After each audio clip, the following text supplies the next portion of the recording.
Assalamualaikum warahmatullahi wabarakatuh. Perkenalkan, nama saya Muhammad Alfiandi Solihin. Pada video kali ini saya akan memaparkan tentang algoritma Epigrowth pada mata kuliah Data Mining dan Data Warehouse. Definisi algoritma Epigrowth. Algoritma Epigrowth adalah algoritma yang digunakan untuk menentukan kumpulan data yang paling sering muncul (frekuensi item set) dalam sekumpulan data. Kelebihan dari Epigrowth sendiri itu terdiri dari lebih cepat karena menggunakan kompresi data cerdas dan membuat item set atau sekumpulan data secara lebih efisien. Kemudian kedua adalah menggunakan lebih sedikit memori. Ketiga, hanya membaca database satu kali saat pembuatan FP3. Membangun Epigrowth. Algoritma Epigrowth memiliki 3 tahapan utama untuk dibangun, yaitu tahap pembangkitan conditional pattern base, tahap kedua pembangkitan conditional FP3, dan tahap ketiga adalah pencarian frequent item set. Cara kerja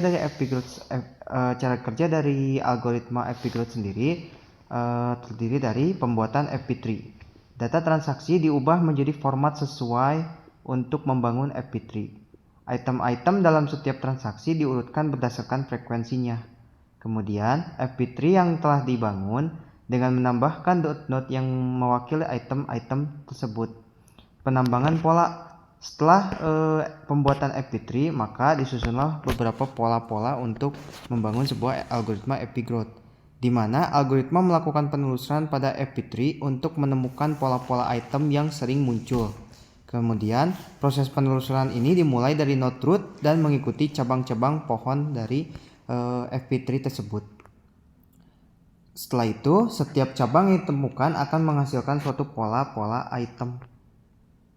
Penerapan algoritma Epigrowth sendiri dapat diterapkan pada bidang seperti e-commerce. Seperti di e-commerce saat kita melakukan pengecekan rekomendasi produk, analisis keranjang belanja, dan selebihnya. Kemudian analisis web seperti analisa pola navigasi pengguna. Kemudian bioinformatika menemukan pola-pola dalam data genetik. Analisis jaringan sosial seperti identifikasi komunitas. Contoh sendiri dari penerapan algoritma Epigrowth itu misalnya dalam sebuah toko online, Epigrowth dapat digunakan untuk menemukan bahwa pelanggan yang membeli ponsel sering juga membeli case ponsel dan pelindung layar. Informasi ini dapat digunakan untuk membuat rekomendasi produk yang lebih relevan kepada pelanggan. Contoh lainnya adalah misalnya saat seseorang membeli sebuah sepatu, ada kecenderungan orang tersebut akan membeli kaos kaki.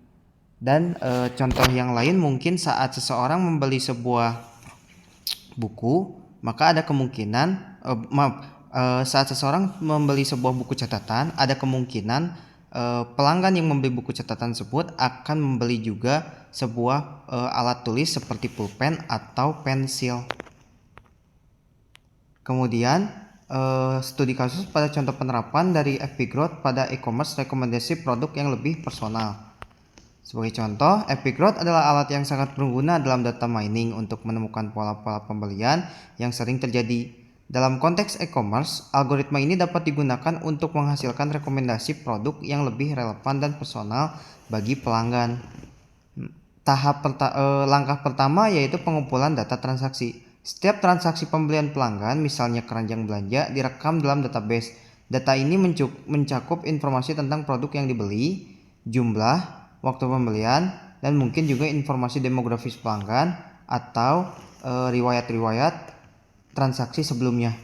Kemudian, pembentukan FP3, data transaksi diubah menjadi struktur data yang disebut FP3.